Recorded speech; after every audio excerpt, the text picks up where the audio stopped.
السلام علیکم ورحمۃ اللہ وبرکاتہ۔ آج ہم پڑھنے جا رہے ہیں پروناؤن کو، اور پروناؤن کہتے ہیں اردو میں ضمیروں کو۔ تو سب سے پہلے ہم پروناؤن کی تعریف پڑھتے ہیں۔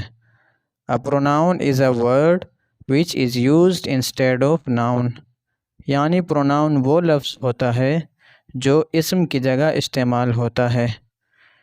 کہانیوں میں آپ نے دیکھا ہوگا کہ پہلے کسی کا نام لکھا جاتا ہے، پھر اس کے بعد ضمیریں استعمال کی جاتی ہیں، بار بار نام نہیں لکھا جاتا۔ تو سب سے پہلے ہم پروناؤن کا چارٹ دیکھ لیتے ہیں، پھر اس کے بعد اگلی ویڈیو میں انشاءاللہ ہم پروناؤن کی قسمیں بھی پڑھیں گے۔ تو سب سے پہلے آتا ہے سبجیکٹیو پروناؤن، یعنی فاعلی ضمیریں۔ میں پڑھ لیتا ہوں، آپ سنیں۔ I, we, you, he, she, it, they. It بے جان چیزوں کے لیے استعمال ہوتا ہے، اور یو مخاطب چاہے ایک ہو، دو ہوں، تین ہوں، سب کے لیے استعمال ہوتا ہے۔ اب ہم بڑھتے ہیں مفعولی ضمیروں کی طرف۔ می، از، یو، ہم، ہر، اٹ، دیم۔ ان کو ہم کہتے ہیں آبجیکٹیو پروناؤن، یعنی مفعولی ضمیریں۔ اب مثال سے سمجھیں۔ اس نے میری مدد کی۔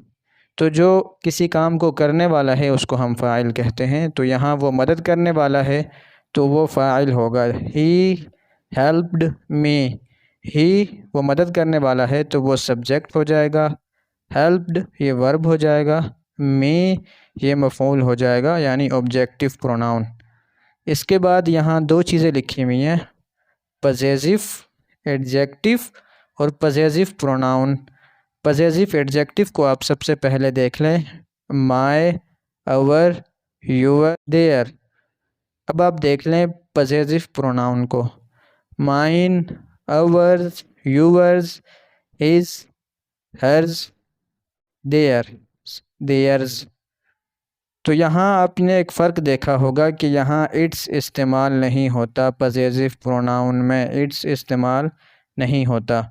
اور ان دونوں کے استعمال میں یہ فرق ہے کہ پوزیسو ایڈجیکٹیو کے بعد ناؤن لگتا ہے اور پوزیسو پروناؤن کے بعد ناؤن نہیں لگتا۔ جیسے میں بولوں دیٹ از مائی کار، تو یہاں مائی کے بعد ناؤن یعنی کار لگانا پڑے گا۔ اگر میں بولوں وہ میری ہے تو میں کہوں گا دیٹ از مائن، بس آگے کار بار کچھ نہیں بولوں گا۔ اس کے بعد ہم بڑھتے ہیں ریفلیکسو پروناؤن کی طرف، جس میں یہ بتایا جاتا ہے کہ یہ کام فلاں نے خود کیا، یا اس کام کا اثر خود فاعل پر ہی پڑا، کسی اور پر نہیں پڑا۔ تو آئیے پڑھ لیتے ہیں۔ Myself, ourselves, yourself, yourselves, themselves, himself, herself, itself, themselves. اور یہ بات ذہن نشین رکھیں کہ اگر سامنے ایک بندہ ہو تو ہم کہیں گے یور سیلف، اگر بہت سارے ہوں تو ہم کہیں گے یور سیلفس۔ اب آئیے ہم بڑھتے ہیں فرسٹ پرسن، سیکنڈ پرسن اور تھرڈ پرسن۔ تو اس میں اتنا ذہن نشین رکھ لیں کہ جو بات کرنے والا ہے اسے ہم فرسٹ پرسن میں شمار کریں گے، اور جو مخاطب ہے، بات سننے والا ہے، اسے ہم سیکنڈ پرسن میں شمار کریں گے، اور جن کے بارے میں ہم گفتگو کر رہے ہیں انہیں ہم تھرڈ پرسن میں شمار کریں گے۔ آپ چارٹ دیکھ لیں۔ جزاکم اللہ تعالی خیرا۔